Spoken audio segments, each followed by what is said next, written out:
no Evangelho de João, capítulo 20, do versículo 19 ao versículo 23, tem um assunto muito especial. E eu convido a você aí da sua casa, pegar a sua Bíblia e fazer essa leitura, pois aqui eu quero falar sobre a reforma do século XVI e as indulgências. Meus queridos, a Idade Média, período que vai aproximadamente do 6º ao 16º século, é chamada por alguns historiadores de a Idade das Trevas. Este foi o período que aconteceram os maiores absurdos relacionados ao domínio da Igreja Católica Apostólica Romana sobre o mundo. No final deste período, Deus levantou homens para denunciar estes erros na tentativa de uma reforma da Igreja. Não foram poucos os que morreram por acusarem a Igreja de ter saído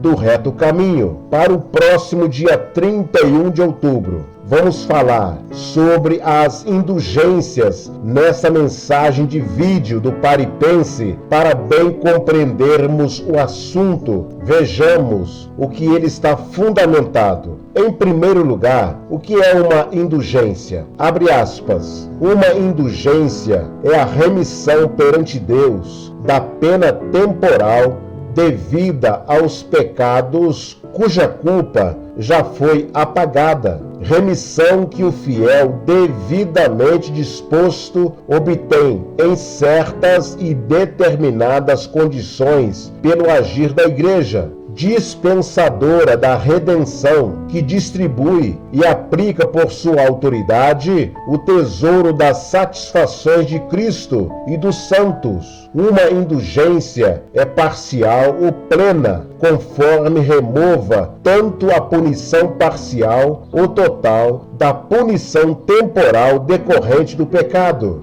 O fiel pode obter indulgências para si próprio ou aplicá-las aos mortos. Fecha aspas. Note, meus queridos, que esta é a teoria sobre a qual se assenta hoje a doutrina católico-romana das indulgências, suavizada pelos tempos e práticas. Porém, no século XVI, ocasião da Reforma Protestante, ela era praticada de modo muito mais incisivo, além de não ter apoio bíblico. Na prática, essa doutrina revelou-se escandalosamente propícia a práticas corruptas. Quando o Papa Leão X autorizou uma emissão de cartas de indulgências, Martim Lutero, já escandalizado com os desvios da Igreja, recebeu como verdadeiro assinte as declarações de Johann Tetzel, que, encarregado de vender tais cartas, chegava a declarar que, tão pronto a moeda caísse no cofre, a alma saía do purgatório, o que elas tornavam o comprador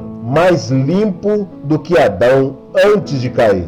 Talvez possamos ter uma pálida ideia dos sentimentos de Martim Lutero. Em primeiro lugar, o ensinamento da Bíblia acerca do perdão. A Bíblia nos ensina acerca do perdão. Muitos textos da palavra de Deus nos falam sobre o perdão. Muitas parábolas de Cristo demandam a prática do perdão. E a própria obra redentora de Cristo é a essência do perdão. Porém, o perdão que somos obrigados a praticar é sempre mostrado de forma direta e sem mediação. O único perdão mediado é o de Deus, em Cristo Jesus, pois, na verdade, ele é o fruto da aplicação da justiça de Deus em Cristo Jesus, para que nele, representado, sejamos tidos como justos. A má interpretação de textos foi que levou a Igreja Católica Apostólica Romana a crer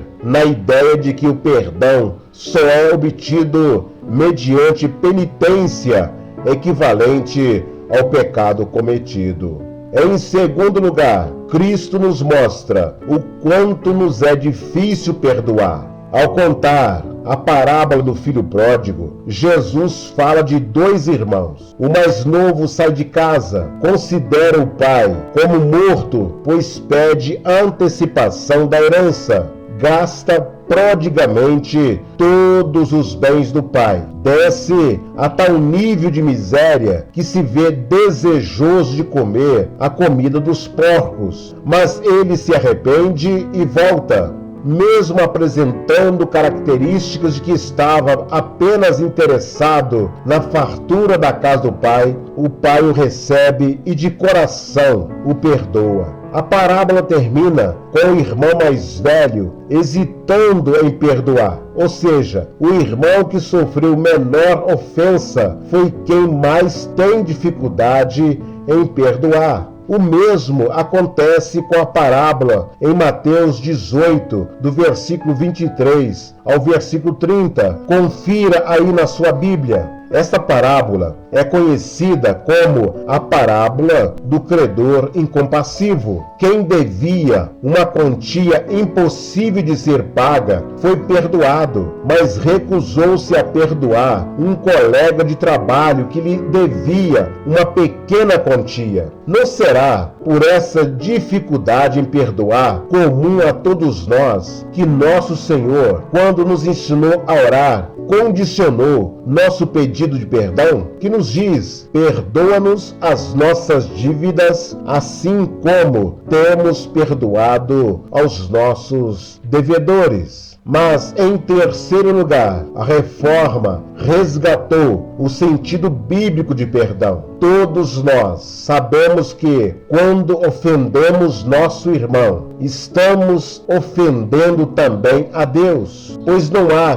como ofender alguém sem quebrar um dos mandamentos de Deus. Isso, para a reforma, significou diversas coisas. O primeiro ofendido é Deus, pois antes de ofender meu irmão, o ofensor já violou a vontade de Deus. Deus está sempre pronto a perdoar e o faz em graça, sem qualquer intermediação humana, pois a única é feita por Cristo. O perdão restaura a condição original, mas não elimina as marcas do pecado, como aconteceu ao filho pródigo, que foi restituído pelo pai a tudo que abandonou. Mas nem as riquezas diversas voltaram, nem os sentimentos fraternos deixaram de ser abalados. Mas em quarto lugar, a reforma expôs a infâmia